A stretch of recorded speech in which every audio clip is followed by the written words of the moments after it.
இப்போ நம்ம பார்த்த சிலபஸில் நுகர்வோர் சட்டம்னு பார்த்தோமா, நுகர்வோர் பாதுகாப்பு, அதான் ஃபஸ்ட் கொஸ்டின் இருக்குது பாருங்கள்.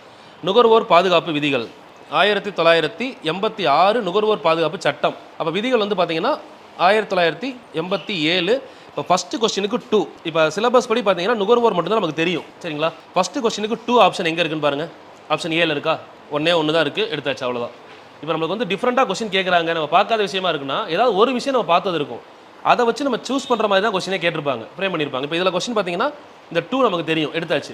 பட் இதுக்கப்புறம் படிக்கும்போது என்ன பண்ணணும் அப்படின்னா சட்டங்கள், அடிஷனல் சட்டத்தை படிச்சிடணும். மருந்து கட்டுப்பாட்டு சட்டம் அப்படின்னு பார்த்தீங்கன்னா 1950. மருந்து கட்டுப்பாட்டு சட்டம் 1953. அடுத்து ஏகபோக மற்றும் கட்டுப்பாட்டு வர்த்தக நடைமுறை சட்டம் 1969. இந்த 69 ஆல்ரெடி என்னெல்லாம் படிச்சிருக்கோம்? ராஜமன்னார் கமிட்டி படிச்சிருக்கீங்களா? மத்திய மாநில அரசுகள் ராஜமன்னார் கமிட்டி. அது மாதிரி இதயதுல்லா, தமிழ்நாடு பெயர் மாற்றப்பட்டது.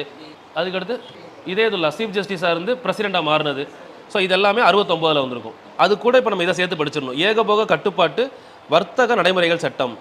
ஏகபோக கட்டுப்பாட்டு வர்த்தக நடைமுறைகள் சட்டம், இங்கிலீஷில் the monopolies and restrictive trade practice act, சரிங்களா? இந்த ஆக்ட் இதுக்குள்ள சேர்த்து படிச்சிருங்க.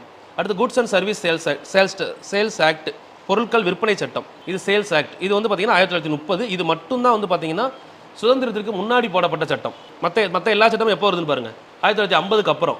அப்போ குட்ஸ் அண்ட் சர்வீஸ் சேல்ஸ் வந்து 1930 கொண்டு வந்திருக்காங்க. பிஃபோர் ரிபப்ளிக், பிஃபோர் இண்டிபெண்டன்ஸ், சுதந்திரத்துக்கு முன்னாடியே கொண்டு வந்தது. ஸோ இதை தனியாக படிச்சுக்கோங்க, ஒன்று கூட ரிலேட் பண்ணிக்கோங்க. அப்போ குட்ஸ் அண்ட் சர்வீஸ்னால் ஜிஎஸ்டின்னு படிப்போம். இப்போ இது வந்து ஜிஎஸ்எஸ், ஜிஎஸ்டி அப்படின்னா குட்ஸ் அண்ட் சர்வீஸ் டேக்ஸ். இது குட்ஸ் அண்ட் சர்வீஸ் சேல்ஸ், சரிங்களா? பொருட்கள் விற்பனை சட்டம், goods and service sales act 1930. 1930 வேற என்ன படிச்சிருக்கோம்? வட்டமேசை மாநாடு 1 படிச்சிருக்கோமா? உப்பு சத்தியாகிரகம் 30. ஸோ அப்போ இது கூட சேர்த்து நம்ம எதை படிச்சிடணும்? Goods and service sales act. இதை சேர்த்து ரிலேட் பண்ணிக்கணும் இயர் கூட. இந்த கொஸ்டினுக்கு ஆன்சர் ஏமா 1.